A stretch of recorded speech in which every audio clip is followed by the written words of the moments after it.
kepada semua orang. Tetapi memang tidak banyak yang mau merespon panggilan itu. Dan saya sangat yakin seharusnya semua yang duduk di sini adalah orang-orang yang telah mendengar dan merespon panggilan Tuhan. Amin. Amin. Ya. Baik jemaat yang dikasihi Tuhan, selamat siang saya ucapkan untuk kita semua. Siang. Apa kabar jemaat yang dikasihi Tuhan?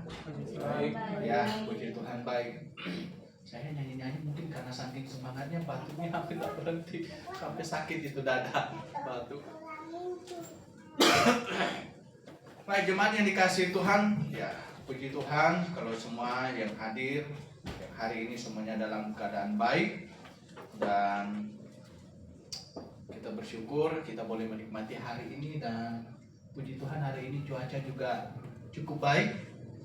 Ya, karena hari-hari sebelumnya, ya, hari kemarin hujan hampir seharian dan hari ini dari pagi hingga saat ini kita boleh menikmati ada matahari keluar, orang Manado bilang matahari ada keluar, padahal setiap hari selama ini matahari keluar. Oke, jemaat yang dikasihi Tuhan, hari ini kita akan melihat dalam satu bagian firman Tuhan karena ya hari ini kan sebenarnya ini sangat cocok berbicara tentang kebangkitan Tuhan Yesus. Ya, kita sudah dari hari Rabu memperingati mengenang kematian Tuhan kita Yesus Kristus. Kalau yang di luar sana hari Jumat, kita hari Rabu sesuai dengan pernyataan Alkitab dan kita orang-orang yang akal sehatnya masih jalan. Ya, kita tahu 3 hari 3 malam. Ya, berarti seharusnya idealnya itu dari hari Rabu. Terlebih konteksnya ini karena sesuai perhitungan hari orang Yahudi. Ya. Dan hari ini ya sesuai dengan kebenaran firman Tuhan yang ada di dalam Lukas pasal 24 ya. Katanya perempuan-perempuan yang telah membawa rempah-rempah pagi-pagi benar di hari pertama pergi ke kubur, tetapi didapati kubur sudah terbuka tutupnya dan di dalamnya tidak ada mayat Tuhan Yesus. Tapi saudara yang dikasihi Tuhan, kita tidak akan fokus di sana. Ya, saya hanya menyinggung bahwa di hari pertama dan kita di Indonesia hari pertama itu adalah hari Minggu. Ketika perempuan pergi pagi-pagi benar berarti subuh ya pagi-pagi sekali. Kalau orang pergi pasar biasanya kalau di ibu-ibu ya jam 5 sudah pergi pasar ya mungkin kurang lebih jam-jam begitu mereka pergi dan ketika tiba ternyata Tuhan Yesus sudah tidak ada di dalam, dia sudah bangkit. Jadi sebelum mereka datang dia sudah bangkit. Oke, baik jemaat yang dikasihi Tuhan, kita baca pembacaan kita hari ini di dalam 1 Petrus pasal 1 ya. 1 Petrus 1 ayat 3 maksudnya.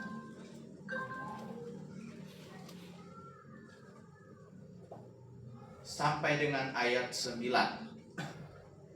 Jadi saya untuk ini karena saya ingin mengajak jemaat untuk bersama-sama kita membacanya bergantian. Jadi kita baca bergantian, jemaat baca ayat yang genap dan saya akan baca ayat yang ganjil. Jadi saya duluan. Dimulai dari ayat yang ketiga.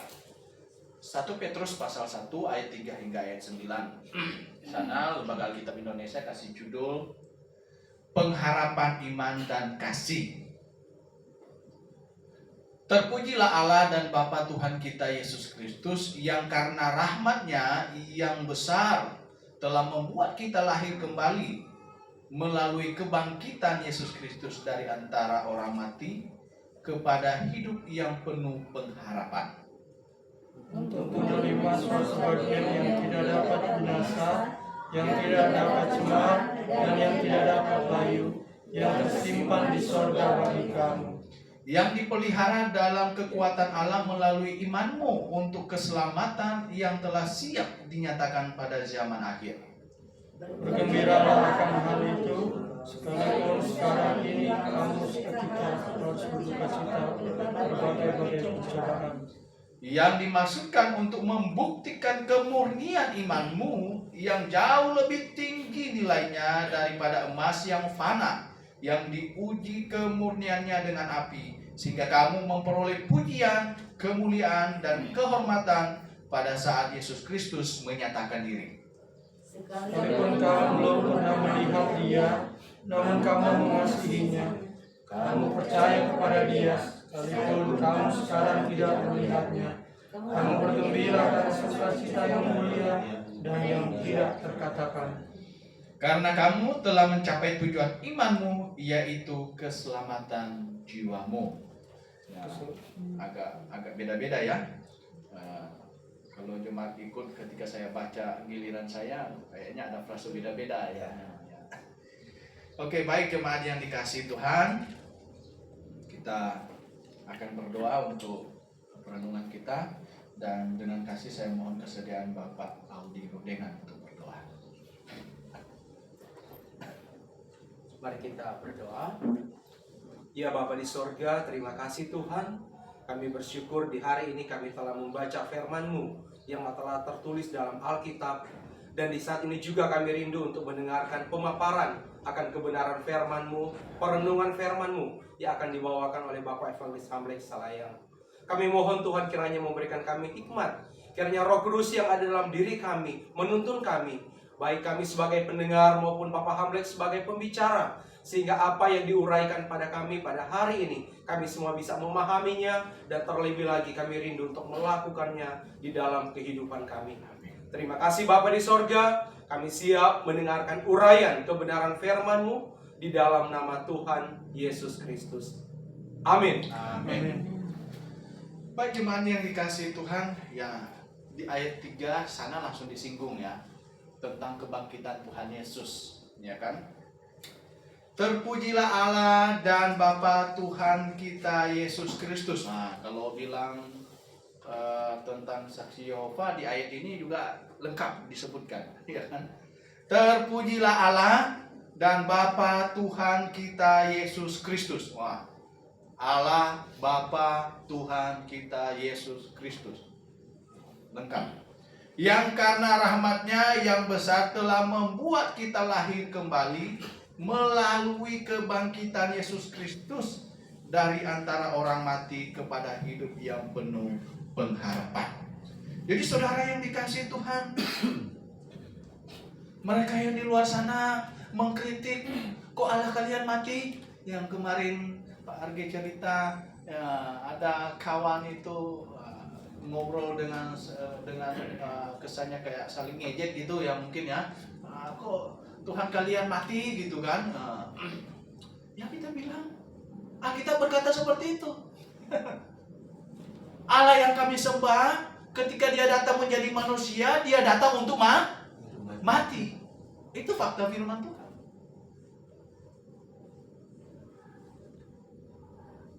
Tapi jelas bagi kita harus siap memberi pertanggungjawaban. Kenapa Dia mati? Kenapa ketika Dia datang sebagai manusia, Dia harus mati? Kenapa? Karena Dia ingin menyelesaikan dosa seisi dunia. Itu sebabnya Dia harus menjadi manusia. Karena yang akan Dia selesaikan dosanya adalah dosa manusia. Kenapa perlu menjadi 100% manusia? Supaya Dia bisa mengalami yang namanya kematian.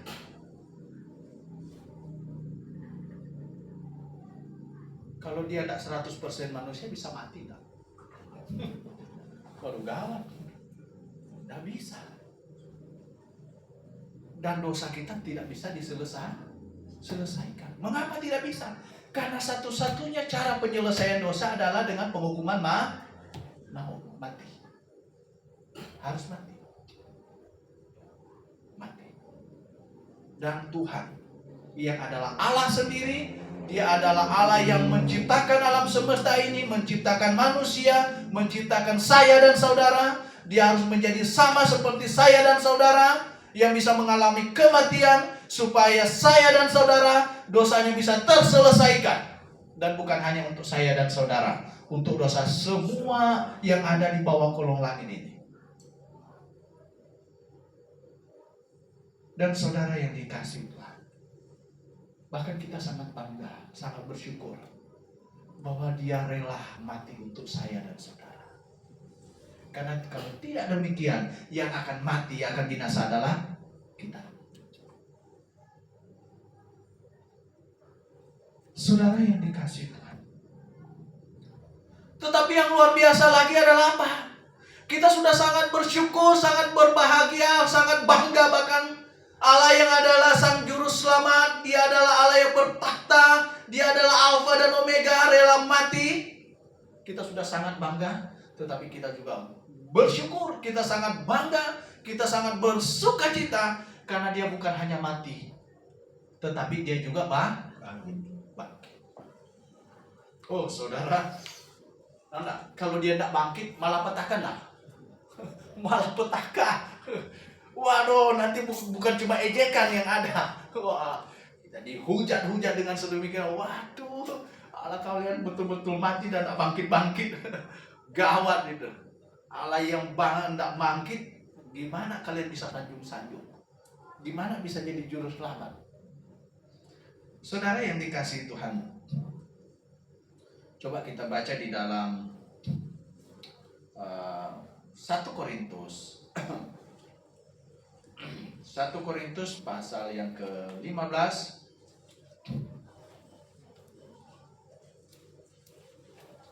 1 Korintus pasal 15 ayat yang ke-17. 1 Korintus 15 ayat 17, di sana firman Tuhan katakan, dan jika Kristus tidak dibangkitkan, apa katanya? Maka sia-sialah kepercayaan kamu dan kamu masih hidup di dalam dosa. Jadi benar, untuk menyelesaikan Yesus harus mati. Tetapi saudara, kalau Dia tidak dibangkitkan, Dia itu bukan Sang Juru Selamat. Berarti Dia sama dengan saya dan saudara, manusia biasa. Dia harus dibangkitkan, dan Dia harus bangkit, dan Dia sudah bangkit, bahkan sudah kembali ke pangkuan Allah Bapa di surga. Dia ada di sana, menjadi pengantara, menjadi imam, menjadi pengantara antara manusia dan Allah Bapa, yaitu Dia yang adalah manusia, Yesus Kristus. Saudara yang dikasihi Tuhan, katanya kalau Dia tidak dibangkitkan, maka sia-sialah kepercayaan kamu. Dan dengan demikian kamu akan hidup di dalam dosa. Tapi saudara yang dikasihi Tuhan, makanya saya katakan, kita bersyukur, berbahagia dan berbangga bahwa Allah yang kita sembah, Dia rela menjadi manusia, dan Dia bahkan rela menjadi lebih rendah daripada malaikat, meskipun itu menjadi poin di mana menjadi alasan penghujatan oleh kelompok-kelompok di luar sana. Tetapi itu adalah karena Dia begitu mengasihi saya dan saudara, dan semua termasuk mereka yang ejek-ejek Dia di luar sana. Dan dengan demikian Dia harus mati di atas kayu salib, dan kita bersyukur Dia telah bangkit. Dan saudara yang dikasihi Tuhan, kita kembali ke teks kita dalam 1 Petrus 1 ayat 3 di sana. Terpujilah Allah dan Bapa Tuhan kita Yesus Kristus, yang karena rahmat-Nya yang besar telah membuat kita lahir kembali melalui kebangkitan Yesus Kristus dari antara orang mati kepada hidup yang penuh pengharapan. Kita tahu Dia telah bangkit, Dan bahkan ya kita tinggal peringati, kita tinggal mengenang, karena sesungguhnya dia sudah ada di surga sekarang. Bahkan dia sudah kembali ke surga. Dia meninggalkan kepada kita suatu hidup yang penuh dengan pengharapan. Dan itu karena dia telah bangkit. Oh saudara yang dikasihi Tuhan, saya ingin menekankan satu hal, bahwa pengharapan itu tidak bisa dimiliki oleh Anda yang belum sungguh-sungguh mengaminkan bahwa dia telah mati dan bangkit hidup bagi saudara. Karena kalau kita kembali ke 1 Korintus tadi yang saya kutip, pasal 15 ayat 17 di sana katakan, dan jika Kristus tidak dibangkitkan, maka sia-sialah kepercayaan kamu. Ini berbicara tentang orang yang telah menjadi percaya bahwa Yesus telah mati dan telah bangkit. Nah, kalau ternyata Tuhan Yesus itu cuma mati dan tidak bangkit, maka mereka yang percaya itu menjadi apa? Sia-sia. Nah, jadi saudara yang dikasihi Tuhan. Nah, kalau kita paralelkan dengan 1 Petrus 1 ayat 3 di sini, mereka yang memiliki pengharapan ini adalah mereka yang telah mengaminkan Yesus telah mati untuknya, untuk menanggung semua dosanya, dan telah mengaminkan juga bahwa Yesus telah bangkit untuk dia. Dan dia telah menjadi orang yang sesungguhnya dibangkitkan bersama Kristus. Nah, kalau orang belum sungguh-sungguh menghayati dalam hatinya bahwa Tuhan, saya adalah orang berdosa, dan karena kasih-Mu Engkau telah mati untuk menggantikan saya di atas kayu salib, dan saya yang masih diberikan kesempatan untuk hidup di dunia ini perlu hidup untuk menghidupi hidupnya Tuhan. Maka Anda sebelum melakukan itu, sebelum mengaminkan, menghayati itu, mengaminkan Yesus dengan pengakuan yang seperti itu, Anda bukanlah orang yang masuk di dalam kategori sini yang memiliki pengharapan.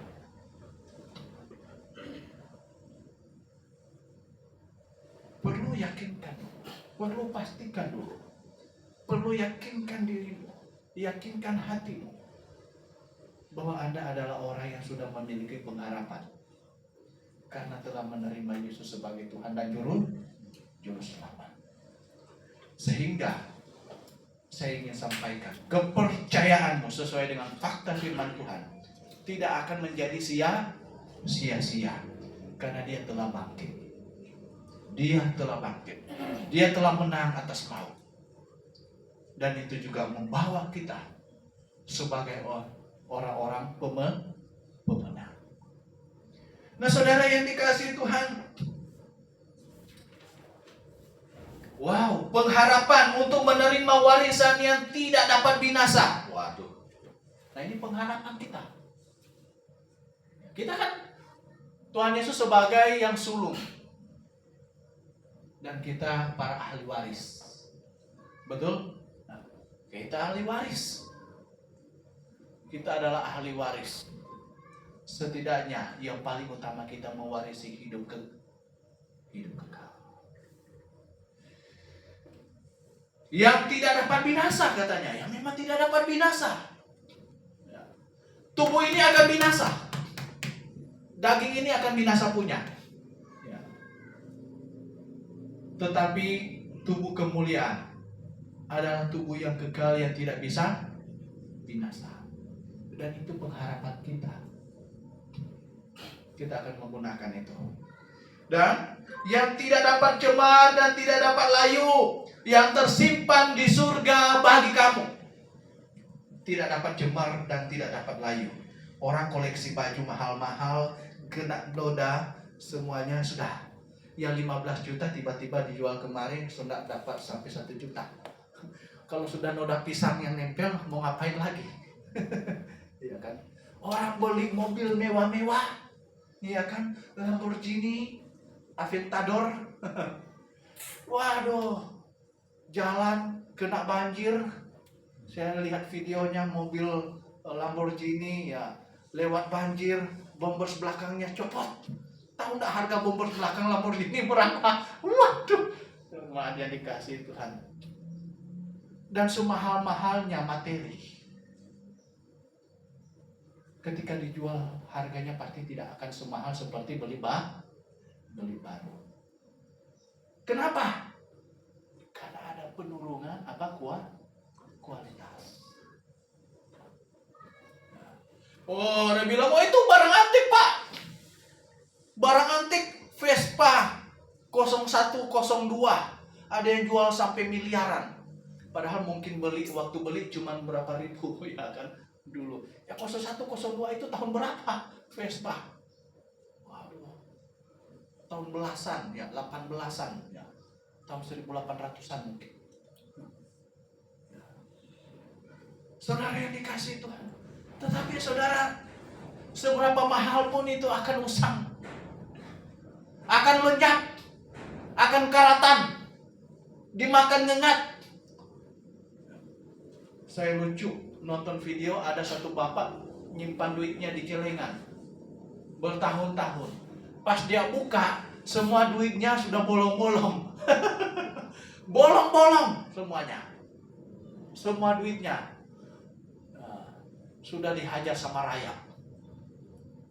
Bolong-bolong. Saya ingat dulu kalau orang tua ya, kalau bapak saya nyimpan ya, karena kami waktu kecil ya, cukup nakal ya kan. Ya mama saya suka selipin duit 500, 1000 ya dulu tahun 90-an kan masih lumayan itu. Ya. Wah, kita anak-anak congkel kalau yang di kaleng atau ini ambil ini dicongkel, ambil gampang keluarnya. Akhirnya mama saya apa?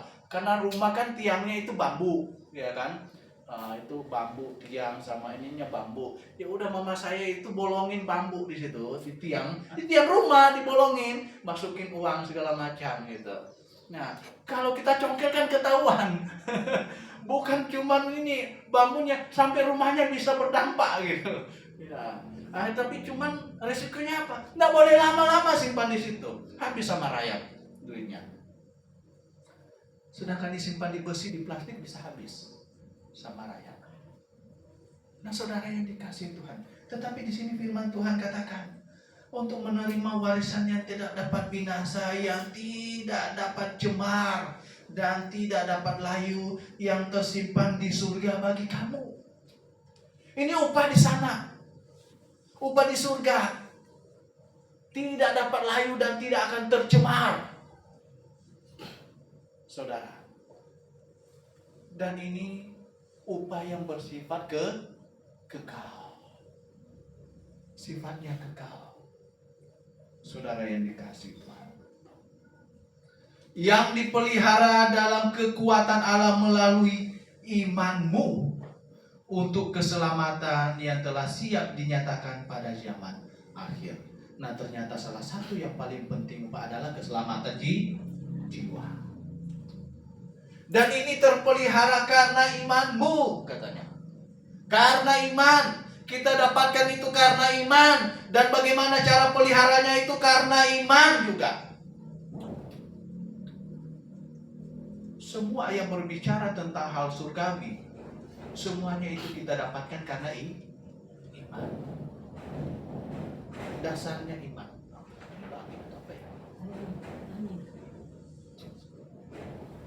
Karena iman. Setelah kita punya iman yang benar di dalam Yesus Kristus, baru kita bisa investasi di surga. Kalau belum pernah memiliki iman yang benar, kita investasinya ke yang lain, bukan ke surga. Termasuk dengan hidup kekal. Saudara yang dikasih itu. Dan untuk cara pelihara itu adalah karena iman. Anda sudah investasi ke surga, oke. Anda sudah start, saya menjadi orang beriman, saya menerima Yesus sebagai Tuhan dan Juru Selamat. Saat itu Anda mulai menginvestasi ke surga. Anda mulai menabung untuk hal surgawi. Tetapi di suatu perjalanan Anda menjadi orang yang tidak beriman, maka semuanya apa? sia-sia. Sia-sia.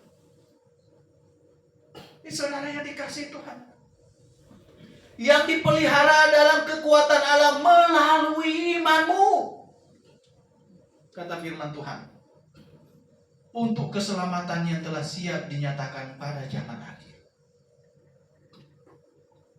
Jadi semua yang kita perjuangkan, semua yang kita miliki setelah kita menjadi orang beriman, itu dipelihara oleh Tuhan sendiri. Allah sendiri yang pelihara. Tetapi itu dengan syarat, selama kita menjadi orang beriman. Penting jemaat yang dikasih Tuhan. Ini sangat penting. Sangat penting. Oleh sebab itu, tahu tidak bahwa di dalam surat Petrus, hampir semua bagian surat Petrus itu menyinggung tentang pencobaan, tentang penderitaan, tentang penganiayaan. Kenapa? Karena ini konteksnya tentang memberikan kekuatan kepada orang yang telah mengaku sebagai orang beriman, perlu bertahan dalam segala keadaan, menjadi tetap orang beriman. Tetap menjadi orang beriman. Di ayat yang ke-6 di sini katakan, bergembiralah akan hal itu, sekalipun katanya, sekarang ini kamu sementara harus berduka cita oleh berbagai pencobaan. Kata pencobaan dalam bahasa aslinya itu sebenarnya lebih ke penganiayaan. Karena konteks saat itu ini orang-orang percaya yang sedang banyak mengalami penganiayaan. Jadi saudara, bergembira akan hal itu. Akan hal apa? Hal yang telah kita miliki setelah kita menjadi orang percaya. Setelah kita menjadi orang beriman. Bergembira atas ini pengharapan yang kita dapatkan. Dan itu perlu kita bergembira sekalipun katanya kamu sementara harus berduka cita oleh berbagai penganiayaan. Pencobaan di sini. Lembaga Alkitab ini. Nah, jadi saudara yang dikasih Tuhan. Wow. Makanya saya katakan, ketika kita berkata bahwa saya adalah orang beriman, saya adalah orang yang sudah dilahirkan kembali. Kata firman Tuhan, terpujilah Allah Bapa Tuhan kita Yesus, karena rahmat-Nya besar telah membuat kita lahir kembali, ya kan? Ketika kita menjadi orang yang telah dilahirkan kembali, lahir baru, kita adalah orang yang senantiasa bisa berbahagia, bisa bersuka cita. Karena apa? Karena kita memiliki suatu pengharapan yang tidak ternilai, yang tidak bisa dikalkulasi, tidak bisa dihitung dengan ekonomi, dengan akuntansi yang ada di dunia ini. Tidak bisa. Oke, kita berbicara tentang upah.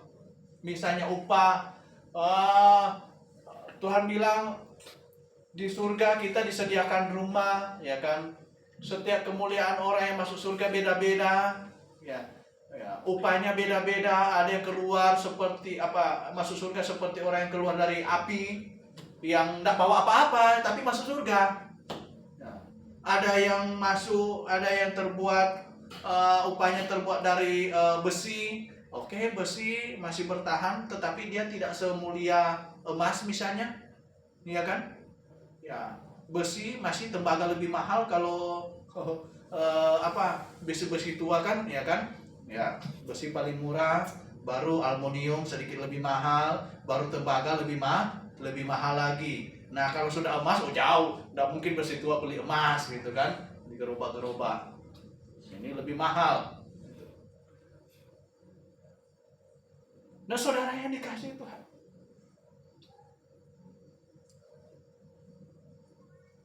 Terlepas dari upah-upah itu, siapa yang bisa hitung nilai dari jiwa saudara?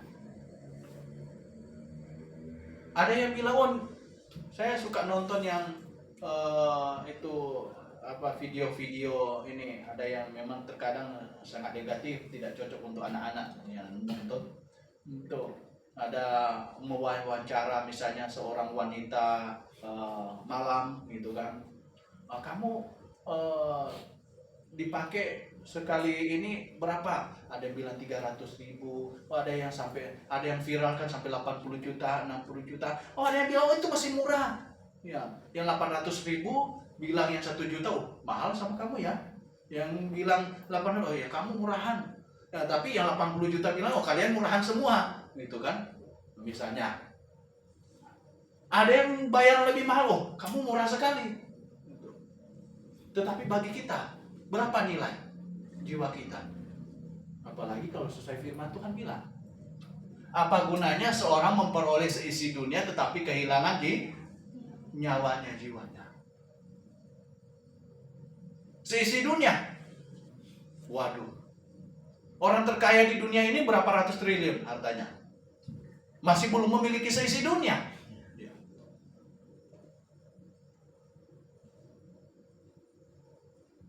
Sampai Paulus berkata dalam surat Ibrani, untuk mengungkapkan betapa besar keselamatan yang dimiliki ketika dia menjadi orang percaya. Katanya, keselamatan yang sebesar itu mana? Tidak ada. Tidak ada dibandingkan. Tidak ada yang bisa dipakai untuk membandingkan. Berbicara tentang hal ini saja, saudara yang dikasihi Tuhan, ini sudah menjadi alasan bagi kita untuk senantiasa bersukacita, senantiasa bersyukur. Apalah artinya suatu pencobaan, suatu penganiayaan, suatu pergumulan, kalau saya toh masih memiliki jaminan hidup kekal. Apa artinya saya dibenci oleh si A, si B? Apa artinya saya tidak diomongin sama si A, si B? Apa artinya saya tidak dipandang oleh si A, si B? Karena saya memiliki jaminan hidup kekal yang tak ternilai. Saudara yang dikasihi Tuhan, ini alasan mengapa Anda perlu ada di dalam kebenaran. Dan Anda perlu setia terhadap kebenaran. Dan Anda perlu berjuang terhadap kebenaran itu. Karena tidak ada yang bisa dibandingkan dengan itu. Saudara, tidak ada. Tidak ada. Saya sudah katakan manusia terkaya di dunia ini, dia tidak ada yang memiliki seluruh yang di bumi ini. Tidak ada. Lionel Messi katanya mau dikontrak sama klub Arab. Wih, gajinya tidak main-main. Gaji 2 menitnya bisa beli 2 menit. Bisa beli 1 motor sport. 2 menit. Saudara yang dikasih Tuhan, tetapi Messi belum memiliki semua yang di bumi ini. Saudara yang dikasih Tuhan, ini yang membuat kita bahwa Tuhan, saya sangat bersukacita. Bahkan sekalipun ada di dalam lembah kekelaman, saya harus bersukacita, bergembira, dan saya perlu ada di dalam kebenaran. Karena ini hal yang sangat penting. Sekarang kita telah miliki, amin. Sudah miliki toh? Jaminan hidup kekal itu sudah dimiliki. Dan bagi yang belum memiliki, segera. Karena kesempatannya, satu, kita tidak tahu kapan Tuhan datang. Kedua, kita tidak tahu kapan Tuhan mengeraskan hati kita. Ketiga, kita tidak tahu kapan Tuhan panggil kita. Mungkin setelah pulang Tuhan panggil kita.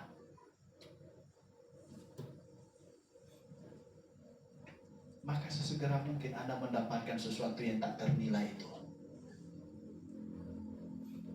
Dan ketika kita yang sudah ada di dalam kebenaran, setialah terhadap kebenaran. Hiduplah bagi kebenaran itu. Saudara yang dikasihi Tuhan. Wah, di sini di ayat 7 katanya. Yang dimaksudkan untuk membuktikan. Nah, jadi ayat 7 ini untuk memperjelas ayat yang ke-6. Katanya, bergembira akan hal itu sekalipun sekarang ini kamu sementara harus berduka cita oleh berbagai pencobaan yang dimaksudkan untuk membuktikan kemurnian imanmu. Wah, saudara yang dikasihi Tuhan. Wah, kemurnian iman. Kalau Anda baca lebih lanjut ayat ke-7-nya, justru ternyata pemurnian iman itu lebih sadis daripada sekedar pemurnian emas. Saya sudah pernah saksikan bagaimana ya waktu saya dan Pak Joni Tumakaka, penginjil Joni Tumakaka pergi ke Lanut Bolmong ya yang Minsel ya di tempat tambang itu Rata Totok sana dekat Rata Totok. Di sana kan ada Pak Tony. Nah, dia kerja di tambang. Dan dia bilang, coba ya katanya, kita lihat dia ada setumpuk ini, tapi belum dimurnikan, masih campur dengan logam, dengan ini segala macam. Akhirnya dia ambil satu wadah dari tanah itu, belanga tanah ya orang Naga bilang itu, yang kecil, dan dia bakar dengan blower itu butiran-butiran itu, panas sekali. Sampai panas sekali, sampai yang dari tanah itu kayak kesannya meleleh juga. Itu panas sekali. Baru dia keluar yang emas-emasnya. Keluar. Warnanya awalnya masih agak putih-putih karena panas sekali kan, putih-putih. Nanti dingin baru dia kuning. Baru jadi murni emasnya. Dan itu masih perlu dipanaskan dengan sedemikian rupa. Tapi saudara yang dikasihi Tuhan, ternyata untuk pemurnian iman, di sini coba kita baca ayat 7. Yang dimaksudkan untuk membuktikan kemurnian imanmu yang jauh lebih tinggi nilainya daripada emas yang fana, yang diuji kemurniannya dengan api, sehingga kamu memperoleh pujian, kemuliaan, dan kehormatan pada saat Yesus Kristus menyatakan diri. Wow. Wah, ini berarti untuk menguji iman seseorang itu perlu digembleng, ya kan? Makanya di dalam surat Ibrani ya Tuhan bilang, sebagai bukti bahwa kamu bukan anak-anak gampangan, aku perlu menghajar kamu dengan roh perlu dihajar. Sebagai untuk membuktikan bahwa katanya kalau kamu itu bukan anak-anak gampangan. Anak-anak gampangan di sini ini apa? Sebenarnya dalam ini anak-anak gampangan ini anak apa ya? Apa bisa dikatakan ini bukan anak di luar nikah ya. Ini anak-anak yang tidak sah ya dikatakannya. Maksudnya ini anak-anak yang apa ya? Iya di luar nikah gitu, anak hasil ini suatu yang tidak seharusnya gitu. Bukan anak gampangan. Nah, jadi saudara yang dikasihi Tuhan. Nah, kita ini kan orang yang diselamatkan adalah anak sejati. Anak Tuhan yang benar. Anak Allah. Bukan anak yang dipungut dari mana gitu kan. Ya. Anak gampangan kata surat Ibrani. Bukan. Nah, untuk membedakan anak-anak yang sungguh-sungguh yang adalah anak Allah dan antara anak gampangan, ya ini perlu dimurni, perlu ada penggembleng. Tahu enggak, saya waktu di rumahnya Pak Stephen yang di Tangerang itu di kawasan apa Pak itu Catalina. Iya, Catalina. iya itu waktu kami pergi ke rumah Pak Stephen. Saya itu mungkin Pak Stephen masih ingat waktu itu. Saya dapat di jalan itu satu gelang, ya gelang emas, ya itu besar sekali. Dan bayangkan di kancingnya itu sampai ada semacam ada cap bahwa itu emas gitu. Nah, biasanya kalau itu ada capnya itu.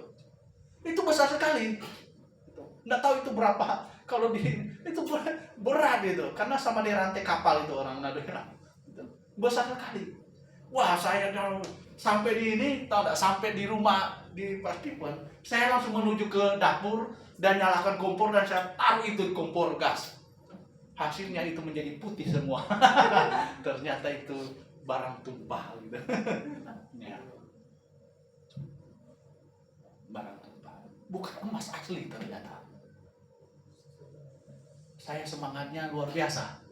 Wah, saya pikir ini waduh. Wah, ini ternyata barang palsu.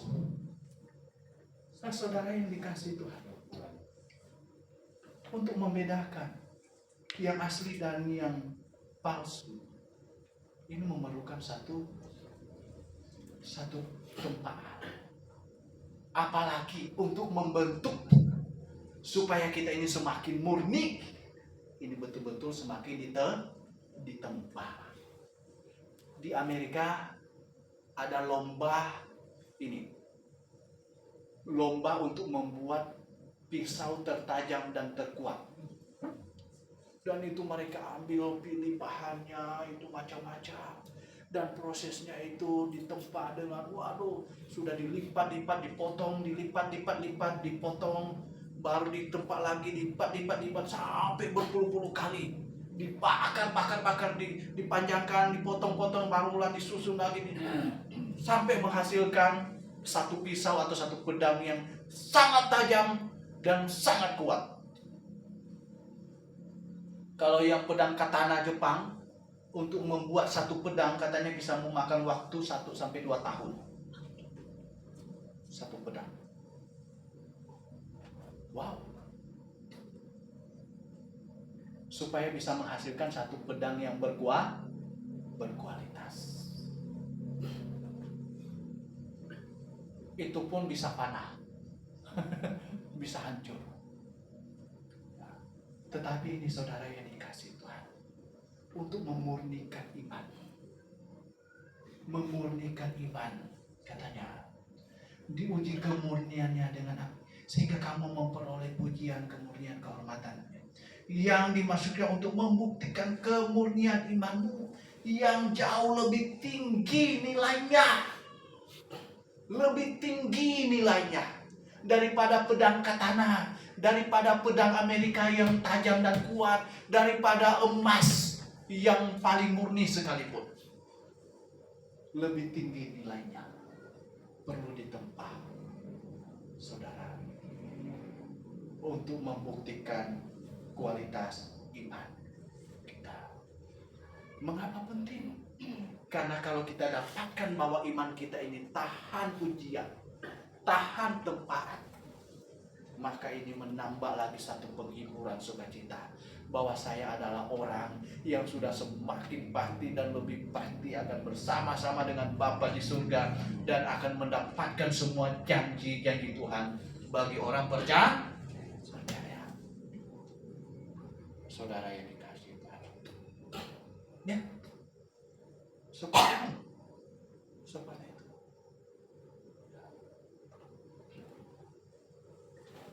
Kemarin ada teman Bapak Arge, Pak Daniel ya, dia ingin buat rumah di daerah Matulkas. Nah, dia mau desain dalam itu sebagian itu dari baja besi H, itu kan baja besi H. Saya yang tidak ada pengalaman soal besi H, saya pikir besi H ini hanya cukup dilas, disambung dilas begitu. Ternyata supaya dia kuat bukan hanya sekedar seperti itu, ada cara yang lain, dan itu bukan dengan alat yang sembarang. Sehingga biasanya untuk pemasangannya begitu memakan biaya yang besar, termasuk dalam hal itu. Nah, saudara yang dikasihi Tuhan, untuk terkadang untuk kita bisa tahu kualitas iman kita ini, seberapa kuat iman kita, itu kita perlu mempersilahkan hal-hal yang mungkin secara manusia, aduh Tuhan ini berat, ini sulit, ini kayaknya ini, tetapi kita perlu membuka, mempersilahkan, mengizinkan itu semua untuk terjadi dalam hidup ini, supaya kita bisa menyadari, bisa tahu seberapa berkualitasnya iman saya. Dan jelas itu tidak terlepas dari campur tangan Tuhan. Kalau Tuhan mengizinkan, berarti dia tahu kapasitasnya,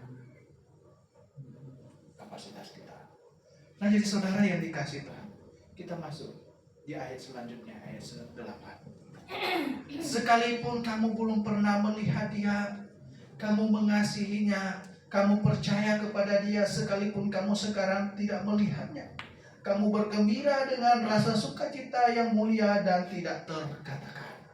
Nah, ini kesaksian dari penulis surat Petrus untuk mereka yang menerima surat Petrus saat itu, bahwa Petrus melihat mereka, sebenarnya mereka sudah memiliki iman yang luar biasa, karena mereka sekalipun tidak seperti sang penulis surat Petrus yang pernah berjumpa dengan Tuhan dengan tatap muka, ya kan, dengan bahkan meraba, makan bersama, ya, jalan bersama, tidur bersama, berlayar bersama, gitu kan.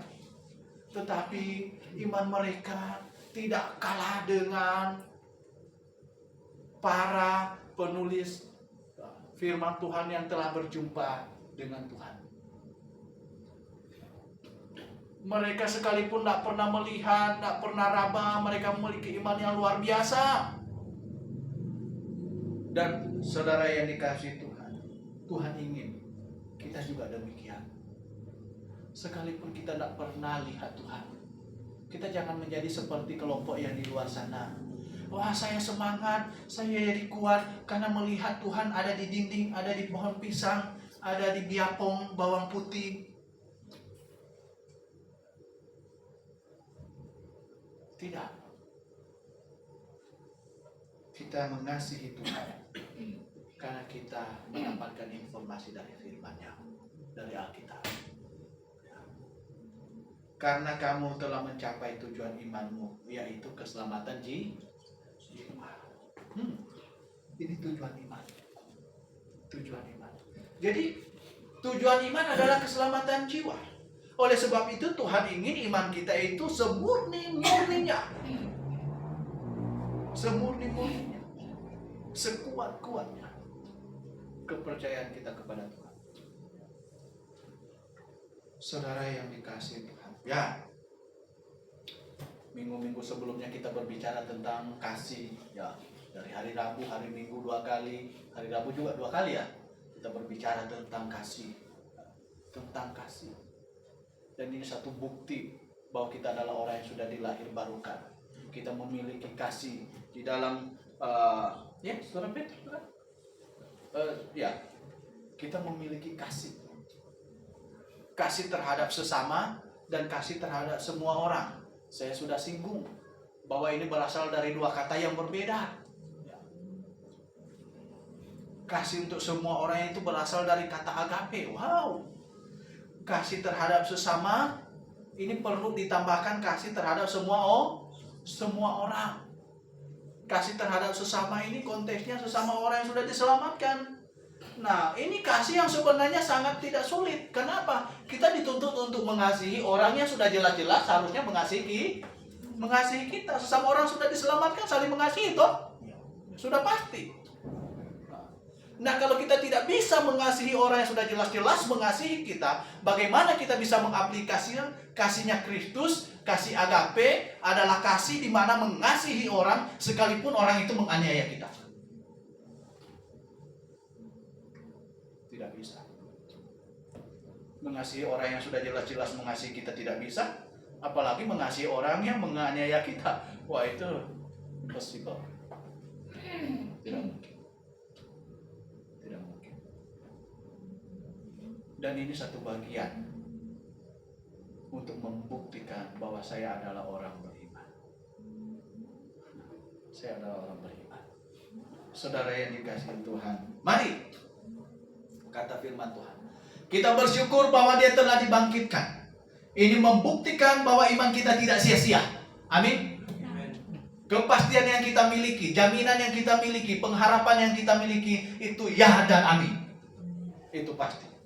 Tetapi saya mengajak kita, sesuai dengan firman Tuhan, mari kita mantapkan iman kita. Kita kuatkan dan kita jadikan semurni-murni iman kita. Supaya ketika Tuhan datang atau Tuhan memanggil kita, kita ditemui oleh Tuhan. Ini adalah anakku yang kukenal, yang setia. Amin. Bapak Ibu Saudara yang kasih Tuhan, kita berdoa. Bapa di surga, kami bersyukur untuk firman-Mu. Terima kasih Tuhan.